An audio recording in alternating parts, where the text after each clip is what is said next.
What's going on, y'all? This is Rob with CinemaBullyZ. This morning, I'm going to talk about my post I made last night about these dogs that have these straight stifles, long, femurs, that cause these dogs to have a high rear. Also, they have, short hocks that, make them not have angulation. So that also doesn't help with the rear assembly. Not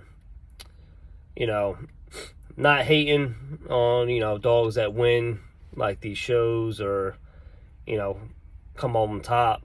But the thing I don't agree with and I don't like is how you're going to have a dog with a rear that's 2 to 3 inches higher than their front shoulder beat dogs that are not, as bully, but they're more conformational and correct and still have the bully features.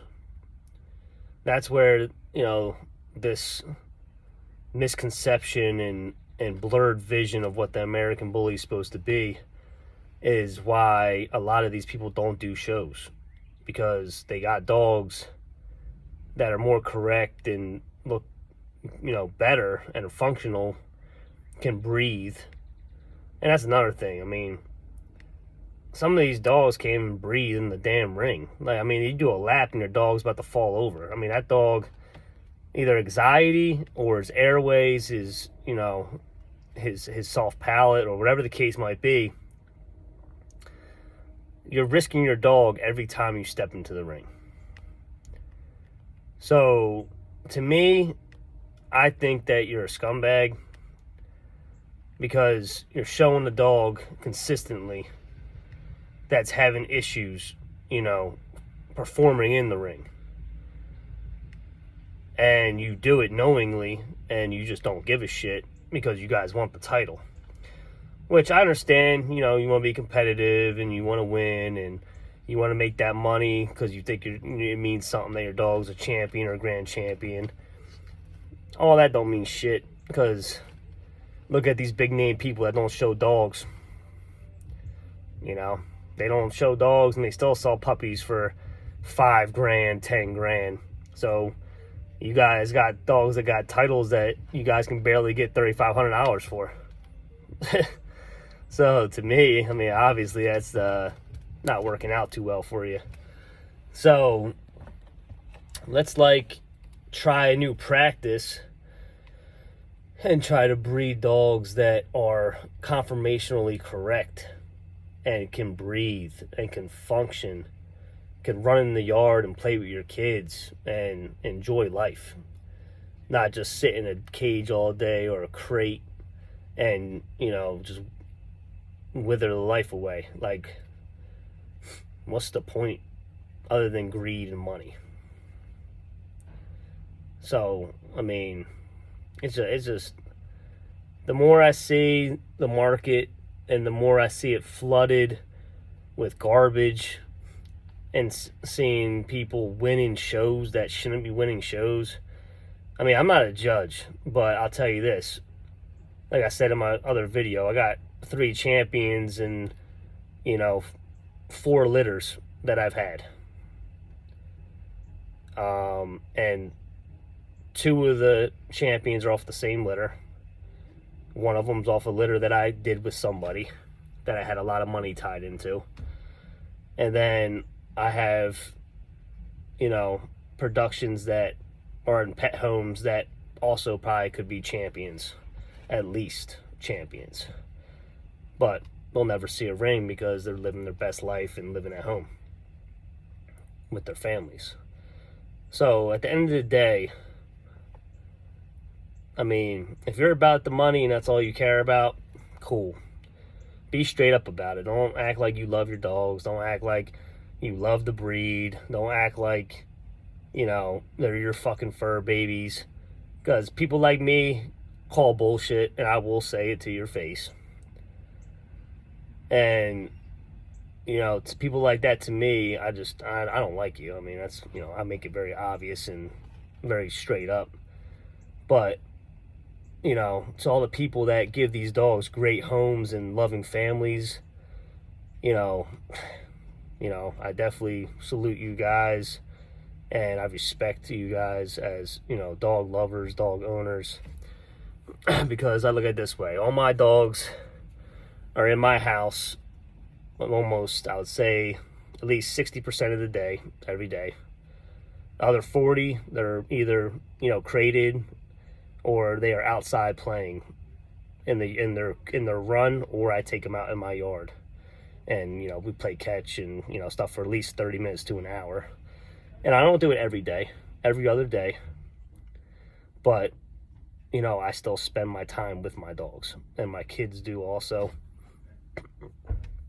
And I can say that, and a lot of people can't say that. So, you know, like I said, let's try to get this breed back in the right direction. And like I said in the other video, hype dogs, all these hype dogs, they might have the exaggerated features and stuff, but make sure you guys are trying to breed correctly. Don't breed an extreme dog with a trash rear or trash fronts, or, you know, issues, to a dog that also has trash rear, trash fronts, or has issues. Stay away from that. Breed to a dog that is correct, that has good health, you know, good fronts. And let's get the breed healthy, and, you know, stop worrying about who got the biggest, baddest dog. Because at the end of the day, that big, bad dog going to live to be about 3 years old, maybe 5. You know, that's not a long life for a dog. These dogs should be living at least 10, 12 years old. So let's try to get this on the right path, and, you know, stop playing games. I mean, it's all fun and games until you guys got to put tons of money out to save a dog, and then it ends up dying anyway. And then you guys want to get on media and bitch and complain about, oh, I spent $5,000 or $10,000, and, you know, the dog still died, and da da da. You ain't sad about the dog dying. You just sad about how much money you had to throw out to try to save the dog because you thought that dog was something, or it is something. So, like I said, this community, I really hope everybody steps their game up. And I'm going to step mine up. You know, I try to practice what I preach. And if I don't, please call me out on it. I'd love to hear from whoever. So, like I said in my previous video, I'll be at both New Jersey shows this month of April. And I believe I'll be coming up in June. I'll be probably in Allentown, maybe North Carolina, Virginia Beach. Probably gonna go check out that show for check out my people, you know, CinemaBullyZ, because I know they're sponsoring that. And you know, there'll be a couple other shows I'm hitting. I'm always hitting the Jersey and PA shows. So, and I always have a booth. So if you guys want to come chat and tell me what you think about my channel, or tell me how you feel about me, or what my views, or, you know, whatever, you know, come up to me and we'll talk, and you know, go from there. And like I said, I'm trying to give everybody the most straight up knowledge as possible, and take the blinders off, because that's all. I mean, I just see tons of blinders. Like, open your eyes.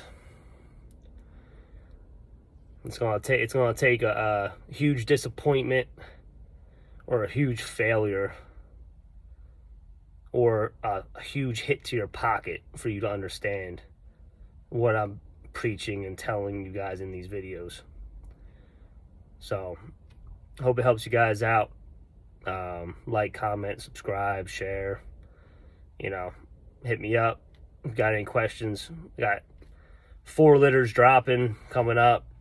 So, I mean, 2 of them are mine, 2 of them are females that I bred with unofficial ABKC champion CinemaBullyZ Furion. We're having problems with his points or something. I gotta get figured out with ABKC. But I was told from one person I didn't hit up from ABKC that he technically is a champion, but for some reason the points didn't get relayed over, so I gotta fill out some paperwork and send it in. But like I said, there's actually 3 litters off of him coming, and then I have the inbreeding with Outcross Bullies Matrix and ABKC champion CinemaBullyZ Queen of the Dam. That is going to be a very good foundation breeding. If anyone's interested, hit me up on IG or Facebook at CinemaBullyZ NJ. All right, take care, guys. Later.